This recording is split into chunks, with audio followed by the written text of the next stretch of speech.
कनिष्का। तो गाइस आज हम इस वीडियो में डिस्कस करने वाले हैं क्लास 7th में हिस्ट्री में जो चैप्टर 3 है दिल्ली 12 to 15 सेंचुरी। ये जो आपकी न्यू बुक आई है ये उसका चैप्टर है, तो आप अपनी न्यू बुक को लेके बैठ जाइए। जिन बच्चों के पास है ये उनके लिए है बेसिकली। तो ये चैप्टर जो है बहुत ज़्यादा इंपॉर्टेंट है, नेक्स्ट क्लासेस में भी ये चैप्टर आएगा। एंड चैप्टर ज़्यादा बड़ा नहीं है तो इसलिए हम इसको 2 पार्ट्स में डिवाइड कर लेंगे and then we will study it. So 8 pages का है, तो let's start it chapter. So इसके चैप्टर के कॉन्सेप्ट आपके लिए बहुत इंपॉर्टेंट हैं और प्लस अगर आपको कुछ समझ में नहीं आता ना तो अब भी आप मुझसे पूछ सकते हैं। तो चलिए स्टार्ट करते हैं।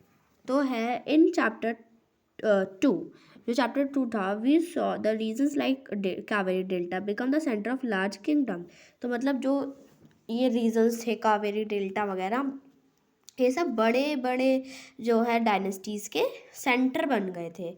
ठीक है, इतना आपको समझ में आ गया। Did you notice there was no mention of kingdom with Delhi as its capital. But वहाँ पर कोई भी ऐसा किंगडम नहीं था जिसकी कैपिटल दिल्ली हो। दैट वाज बिकॉज क्योंकि जो दिल्ली थी वो इम्पॉर्टेंट सिटी कब बनी थी, सिर्फ और सिर्फ 12th सेंचुरी में। उससे पहले वो इम्पॉर्टेंट सिटी नहीं थी 12th सेंचुरी से पहले। ठीक है, टेक अ लुक। अब हमें look 1 minute, let me find it also.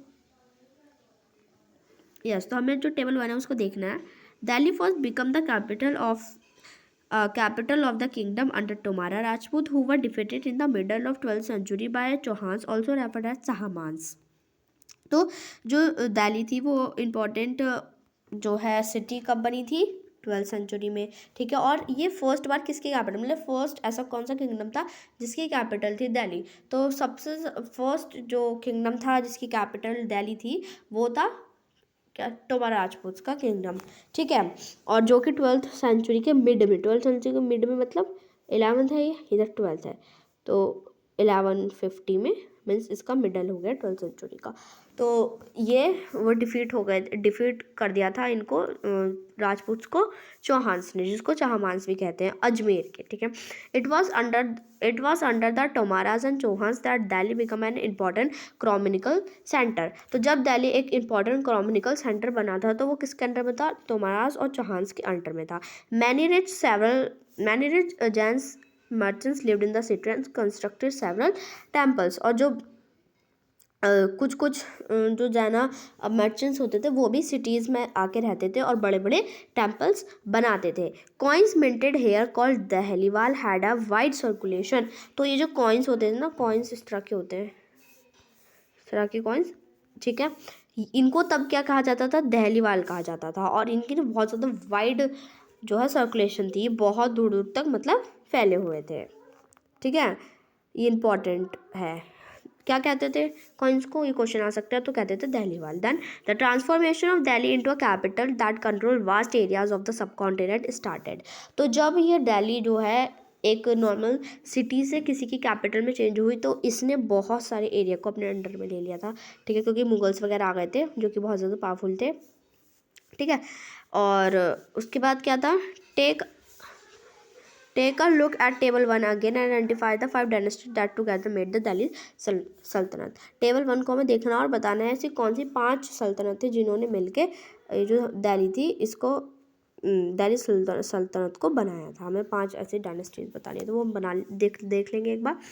The Delhi sultans build many cities in the area we know as Delhi. तो जिस एरिया को आज हम जो है दिल्ली के नाम से बुलाते हैं, उस एरिया में जो सुल्तान से उन्होंने बहुत सारी चीज़ें बिल्ड करी थी। Look at map 1 and locate Delhi i Kuhna Siri and जहानपत। तो ये कुछ इम्पॉर्टेंट आपके कह सकते हैं आप है जगह के नाम। देखिए मैं आपको एक बात बताती हूँ, देखिए काफ़ी सारे बच्चे क्या करते हैं कि मैप्स उनको याद नहीं होता है या फिर उन्हें पता नहीं होता कि कौन सी चीज़ इंपॉर्टेंट है। तो अब वो हर एक चीज़ मार्क कर लिए वो मतलब हर एक नाम सिटी का या किसी भी कैपिटल का जो कि आपके चैप्टर में आया। जैसे कि इस चैप्टर में अब क्या आया, देखिए अब एक बार मैप पे चलते हैं। यस, है इज़ द मैप। ओके, तो जैसे इस चैप्टर में एक तो नाम लिया गया था हमारा दिल्ली आई खाना का। ठीक है, जानपत का लिया था, श्री का भी लिया था। तो ये 3 जो चीज़ें हैं इनका नाम लिया गया था। तो हम क्या करेंगे, हम इनको मार्क कर लेंगे, चाहे ये आए ना, बट हम इनको मार्क कर लेंगे और इनकी प्रैक्टिस कर लेंगे। ठीक है, तो ये हम इनको अपनी बुक में हाईलाइट कर लेंगे। ठीक है, तो ये समझ में आ गया। अब ये टेबल 1 है, तो इसको एक बार देख लेते हैं। ये इंपॉर्टेंट टेबल है, इनमें से कुछ क्वेश्चन आ सकता है, तो इसको पढ़ के जाइएगा। देखिए क्या है, राजपूत डायनेस्टी। सबसे पहले हम देखेंगे राजपूत की डायनेस्टी के बारे में, मतलब वो कैसे उनकी सर्कुलेशन स्टार्ट हुई थी। तो जो तुम्हारा सबसे पहले राजपूत जो आए थे वो थे तोमारा राजपूत। जो तोमारा राजपूत में था अनंगपाल। अनंगापाल, ठीक, अनंगापाला वैसे लिख रखा है, तो अनंगापाल पाला जो था उसने रूल किया था 1 मिनट, ओके। उसने रूल किया था 1130 से 1145 तक, मतलब 15 ईयर्स तक वो रूल उसने किया था। उसके बाद आते हैं चौहान्स, ठीक है। चौहान्स को भी राजपूत कहा जाता है, बट उन्होंने कंट्रोल अपना स्टैब्लिश करने के लिए उन्होंने डिफीट कर दिया था तो महाराज को। तो चौहान्स में जो थे वो थे पृथ्वीराज चौहान, बहुत मतलब नाम फेमस है पृथ्वीराज चौहान का। तो ये थे जिन्होंने कि 1175 से लेके 1192 तक रूल किया था। मतलब इन्होंने अप्रॉक्स 16 ईयर्स तक रूल किया था, ठीक है। उसके बाद है तर्किश, जो तुर्किश रूलर्स थे वो भी आए। अब देखिए उसमें क्या था, उसमें थे, ये देखिए थोड़ा सा मुश्किल नाम है, ये है कुतुबुद्दीन ऐबक। कुतुबुद्दीन ऐबक जो थे, इन्होंने रूल किया था, 4 साल रूल करा था बस इन्होंने। उसके बाद है शाशमुद्दीन इतुलमश। शाशुद्दीन इशुलमश, इन्होंने कितने ईयर्स रूल किया था, इन्होंने किया था लगभग 26 ईयर्स रूल। देन है रज़िया सुल्तान, इनका नाम तो आपने सुना भी होगा। रज़िया सुल्तान ने बस 4 साल तक रूल किया था, क्योंकि लोगों को पसंद नहीं आया कि क्वीन मतलब एक वुमन हम पे रूल करेगी, तो ठीक है। उसके बाद है गजियासुद्दीन बलबन, तो इन्होंने कितने ईयर्स तक रूल किया था, ये आपको होमवर्क है, इसको देख के बताइए आपको उन्होंने कितने ईयर्स तक रूल किया था। देन है खलजी डायनेस्टी। खलजी डायनेस्टी भी अच्छी डायनेस्टी थी एक्चुअली। तो इसमें है जलालुद्दीन खलजी, जिन्होंने कि 6 साल तक रूल किया, और फिर अलाउद्दीन खिलजी, जिन्होंने लगभग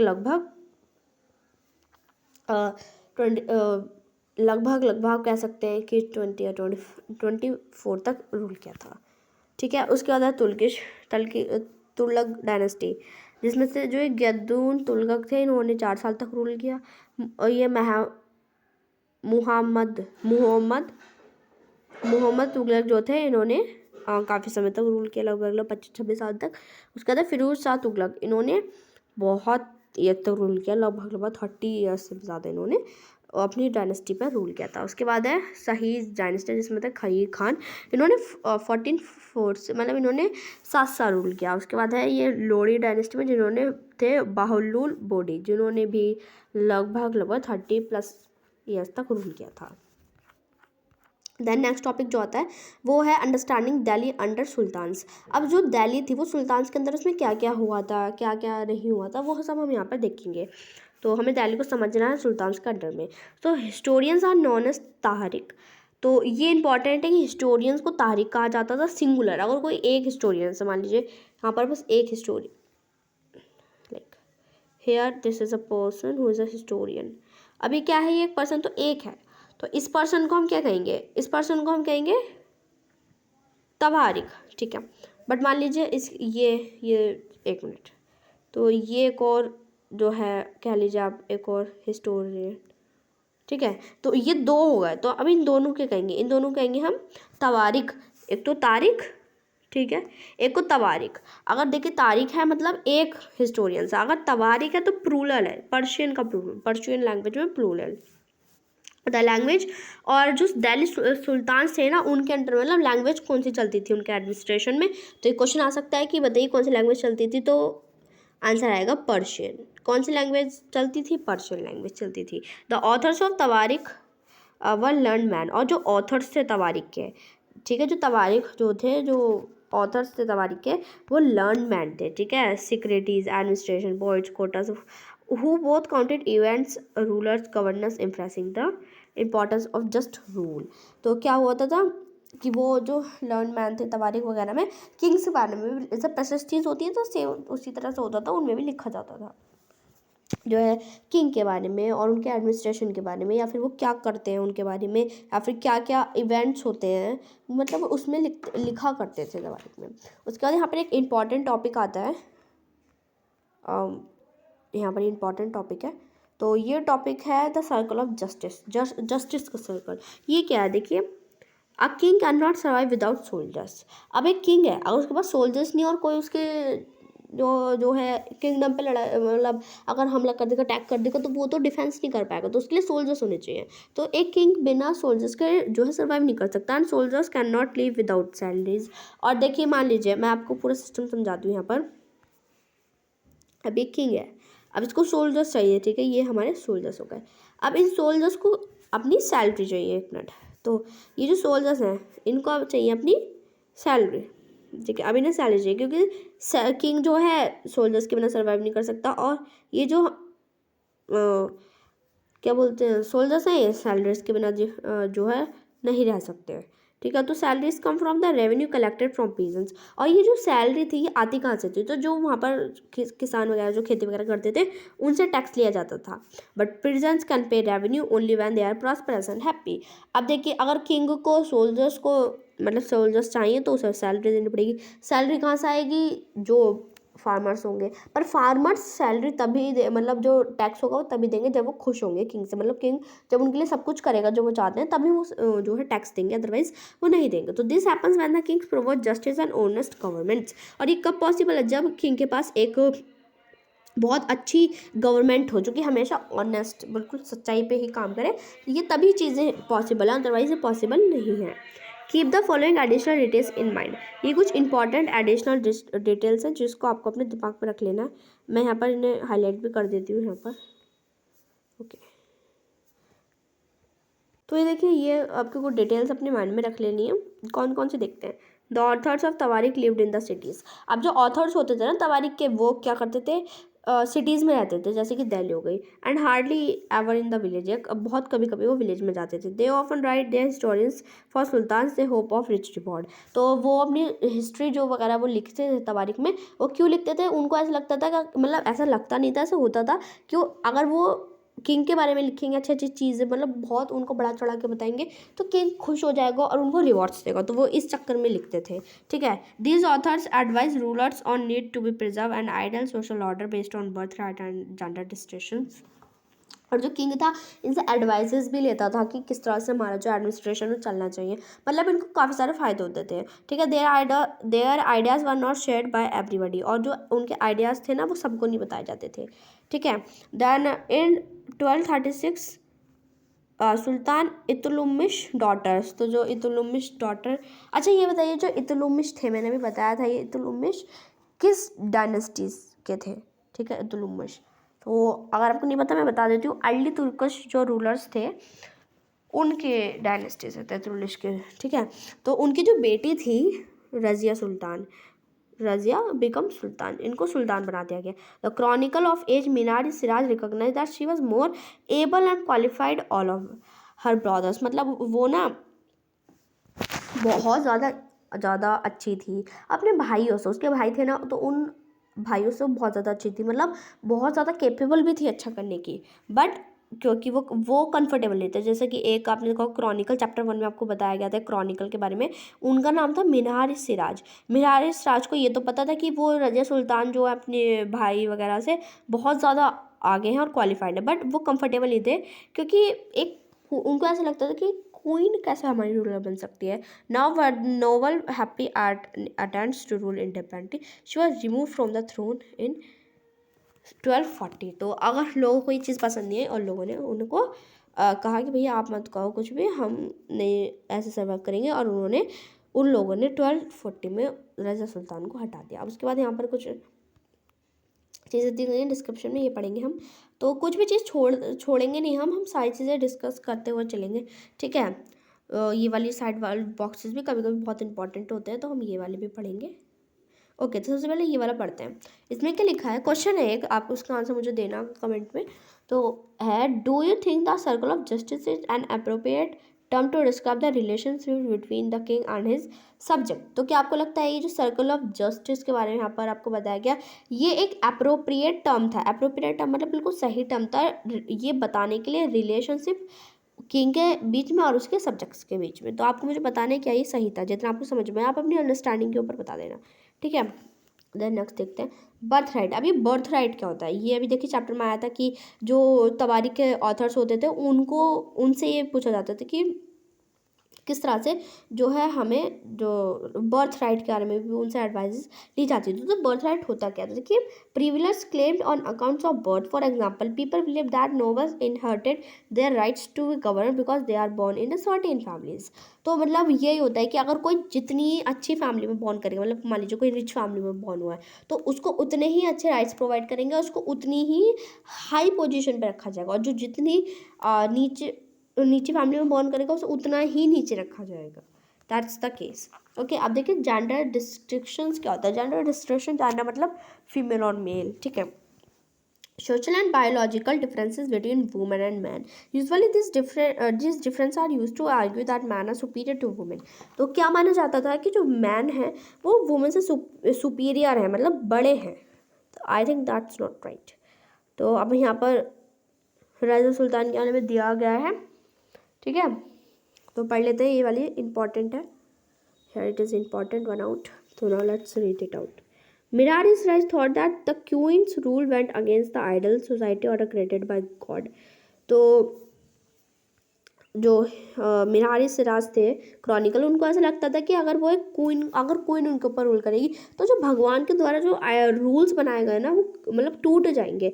and which women were suppose to be subordinate to man, जिसमें कि ऐसा था कि जो मैन है ना, मैन जैसे मैं आपको बता देती हूँ, ये एक मैन है और ये एक वुमेन है।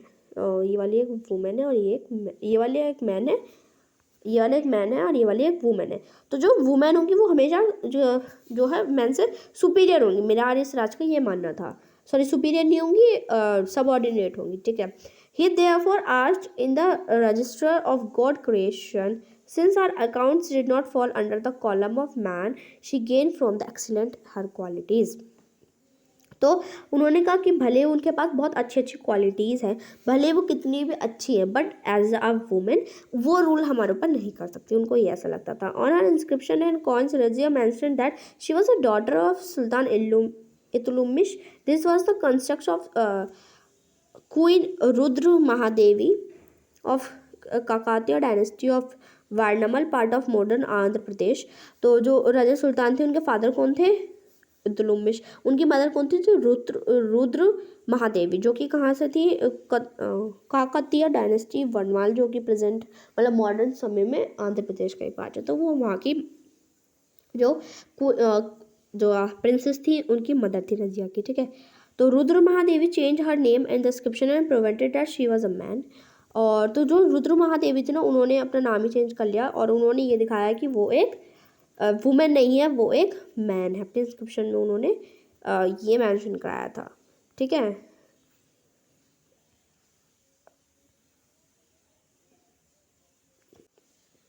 देन क्या है उसके बाद है अनदर क्वीन दिद्दा रूल्ड इन कश्मीर। एक और क्वीन थी जिनका नाम था दिद्दा, जिन्होंने इतने से इतने समय तक रूल किया था।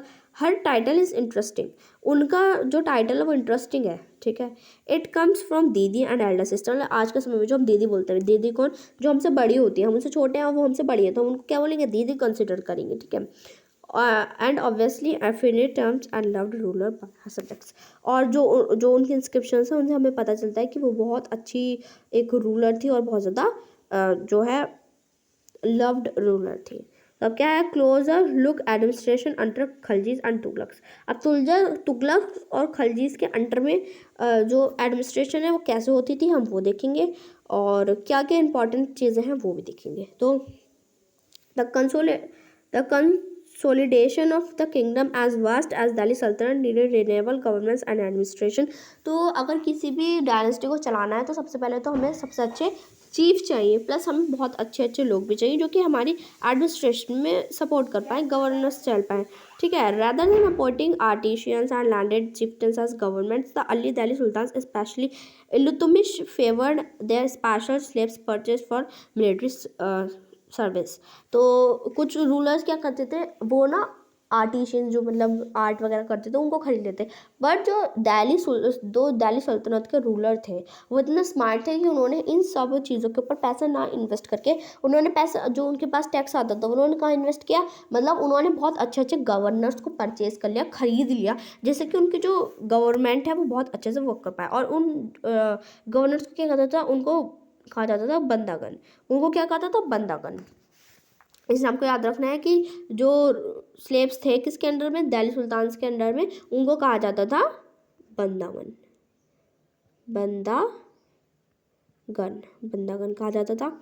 ठीक है, पर्शियन में कहा जाता था क्योंकि जो दिल्ली सुल्तान थे उनकी एडमिनिस्ट्रेटिव लैंग्वेज जो थी पर्शियन ही थी।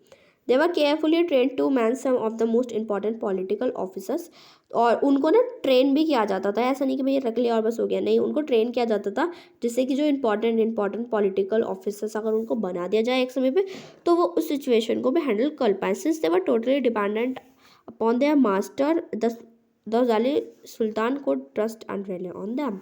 और जो ये गवर्नर्स होते थे जिनको बंदागन कहा जाता था, ये पूरी तरह से अपने जो मास्टर है जो दिल्ली सुल्तान से उनके अंडर में वर्क करते थे, ऐसा नहीं था कि उनको धोखा दे देते, नहीं, उनके अंडर में ही वर्क करते थे। अब ये वाला बॉक्स में पढ़ेंगे, the sultans were advised a slave whom has brought up and promoted must be looked after its whole time. Good luck for worthy experienced slave. Wise man have worthy experienced slave is better than a son. तो can you think of any reason why a should would be better than a slave. तो क्या देखिए इसमें क्या है कि अगर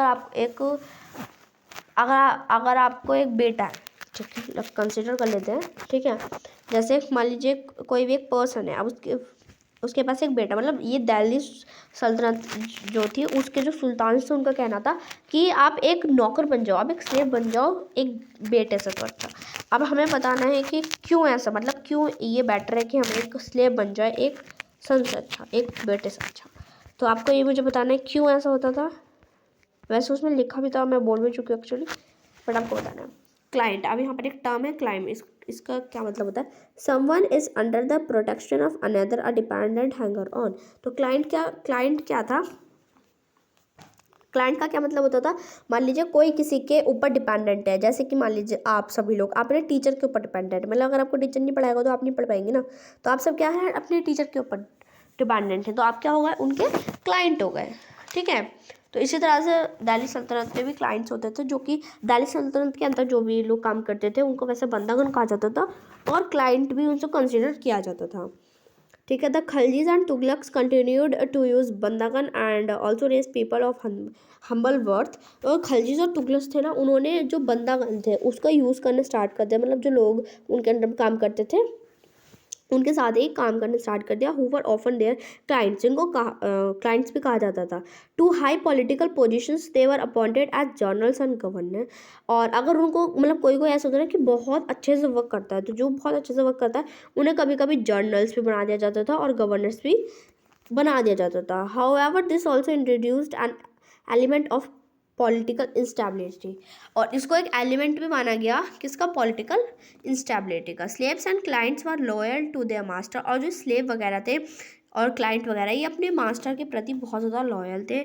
ठीक है, but not their heirs, but उनके हेयर्स नहीं। हेयर्स क्या होता है मुझे आप बताइए सबसे पहले या तो हेयर का मतलब क्या होता है, जैसे कुछ लोगों को पता हो कुछ को नहीं पता होता है कि हेयर का मतलब होता है कि वही लोग जो अपने मास्टर के प्रति बहुत ज़्यादा लॉयल्स है, बट कभी कभी वो उनको धोखा भी देते थे। तो ये कहा है कि जो स्लेव्स और क्लाइंट्स है ना वो हेयर से बैठे थे, मतलब वो धोखा नहीं देते थे। Sultans have their own servants, और हर एक सुल्तान के पास उनके ओन सर्वेंट्स, खुद के सर्वेंट्स होते थे। As a result the accession of new monarch often saw conflict between the old and new nobility. The partisans of these humble people by Delhi Sultans also shocked many elites. The authors of Persian Tawariq criticized the Delhi Sultan for appointing low and base-born to high officers. तो जो दिल्ली सल्तनत के जो ministers थे, आप कह सकते हैं जो उनके किंग्स थे या फिर सुल्तान्स थे, वो उनका ये मानना नहीं था कि अगर कोई इतनी जाति से है तो उसको कोई अपॉइंट नहीं करना जाएगा। ऐसा कुछ नहीं था, वो वहाँ पर सबको इक्वालिटी मिलती थी। और कई बार तो लोग भी आश्चर्यचकित हो जाते, मतलब हर एक डायनेस्टी के लोग धोखा देते थे, पर जो दिल्ली सल्तनत के जो सर्वेंट्स होते थे वो बहुत मतलब रियरली ही कुछ ऐसा करते थे, अदरवाइज वो नहीं करते थे। तो that's very good point.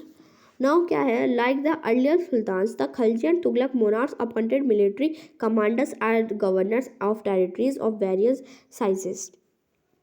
These lands were called iqta and their holder were called iqtadar. तो अब देखिए इक्ता क्या होता है, इक्ता मतलब होता है एक लैंड। जैसे मान लीजिए कोई ज़मीन है, ठीक है, जैसे मान लीजिए एक कोई भी पर्सन है, अब उसके पास में ज़मीन है, तो उस ज़मीन को क्या कहा जाएगा? इक्ता। दिल्ली सल्तनत में उस ज़मीन को कहा जाता था इक्ता, और जो जिसकी वो ज़मीन है, जो उसका मालिक है, ठीक है, उसको कहा जाता था इक्तादार।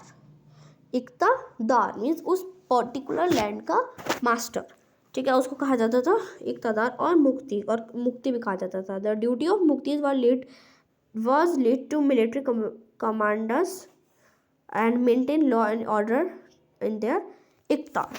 और जो उनके इक्ताज वगैरह थे, मतलब उनके जो खेती वो लैंड वगैरह थे, उसको भी उनको मेंटेन करने का काम रहता था मुक्तीज का। प्लस प्लस मिलिट्री सर्विसेज को भी। In exchange for their military service the muqtis collected the revenue of the assignments as salary. तो सैलरी के फॉर्म में, जैसे अब वो काम कर रहे हैं भैया, इतना मतलब प्रोवाइड कर रहे हैं आपको सारी फैसिलिटीज़, तो एटलीस्ट उनको सैलरी मिलेगी। तो सैलरीज के फॉर्म में वो रेवेन्यू कलेक्ट कर लेते थे अपने पर्टिकुलर एरिया से। They also paid their soldiers from their revenues.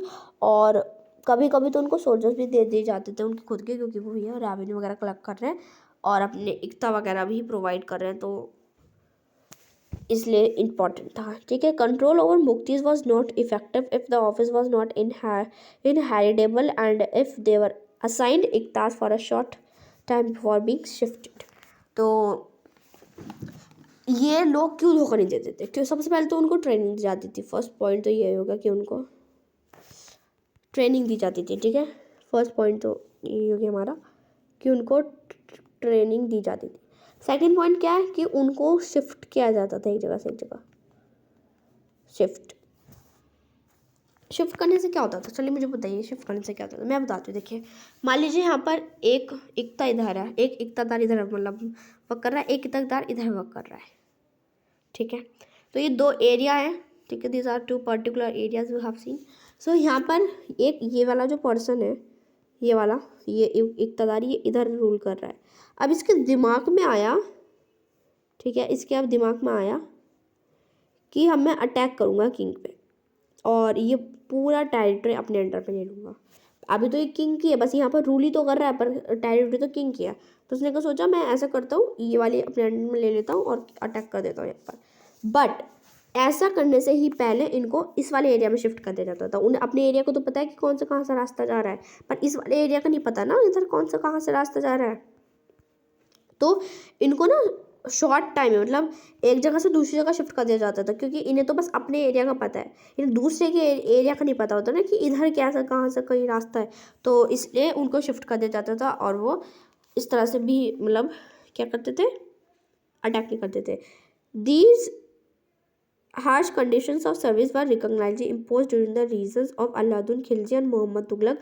और ये जो तरीके थे, ये अलाउद्दीन खिलजी और मोहम्मद तुगलक के रूल में ही अप्लाई होते थे, ठीक है। Accountants were appointed by the state to check the amount of revenue collected by the muqtis. और ये जो रिवेन्यू मुक्तीज के द्वारा कलेक्ट किया जाता था, कई बार उनको सैलरीज के फॉर्म में दिया जाता था और कई बार उसको यूज़ भी कर लिया जाता था।